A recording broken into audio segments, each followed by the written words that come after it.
Samantala mga kapuso, 18 ang patay at halos 100 ang napaulat na sugatan sa panibagong airstrike na Israel sa Beirut sa Lebanon kagabi. Bahagi po ito ng nagpapatuloy na gantihan ng Israel at grupong Hezbollah.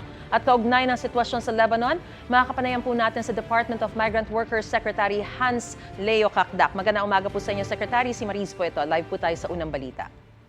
Magandang umaga, Ms. Maris, at sa inyong mga tagapakinig, tagapanood.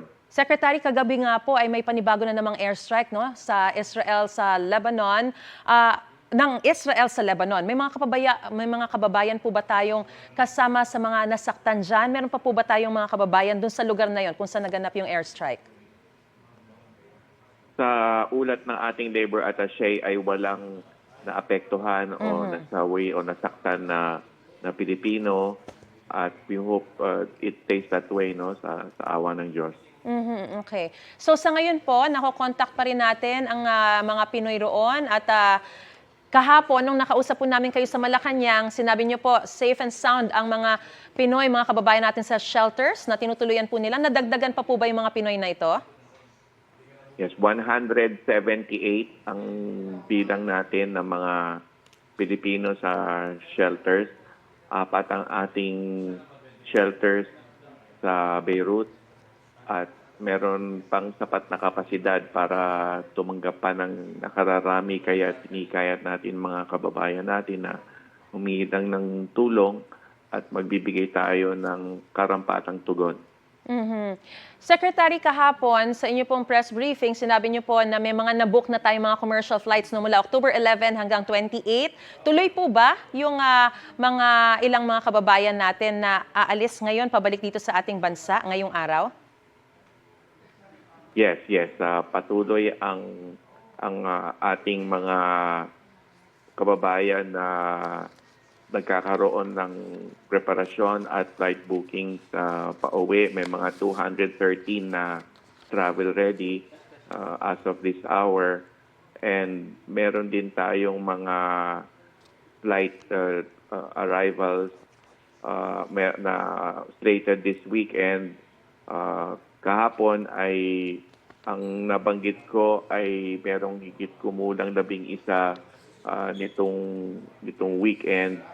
Ay madadagdagan pa yan ng higit kumulang mga siyam, no? So, mga 20 ang inaasahan natin this weekend. Alright, so hindi na po 11. May mga nakausap din po kasi kami na mga Pinoy na ayaw pa rin umuwi. Meron po bang utos si Pangulong Bongbong Marcos kapag ganyan po yung sitwasyon?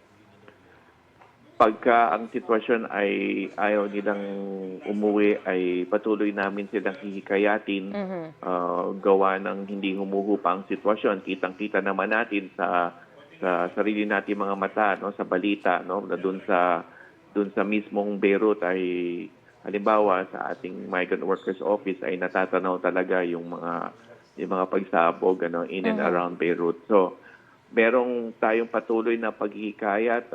Yung nabanggit natin ay huwag sila mag-alala. Ang utos na ating Pangulo ay tulungan sila muli sa kanilang pagbabalik. Merong financial assistance na hinahandog ang pamahalaan at merong livelihood at employment facilitation at training, no, libreng training mula sa TESDA. Ang financial assistance ay 150,000 pesos. Yan ay sapat na 4 hanggang 6 na buwan na pantawid kahit papano habang sila hinahanda sa pangkabuhayan o di kaya empleyo. Alright, maraming salamat po DMW Secretary Hans Leo Kakdak at patuloy po kaming makikibalita kaugnay nga po sa sitwasyon dyan sa Lebanon. Ingat po kayo. Yes, salamat po. God bless. God bless po.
Mga kapuso, para una ka sa mga balita, mag-subscribe sa GMA Integrated News sa YouTube. Sa mga kapuso abroad, subaybayan niyo po kami sa GMA Pinoy TV at sa www.gmanews.tv.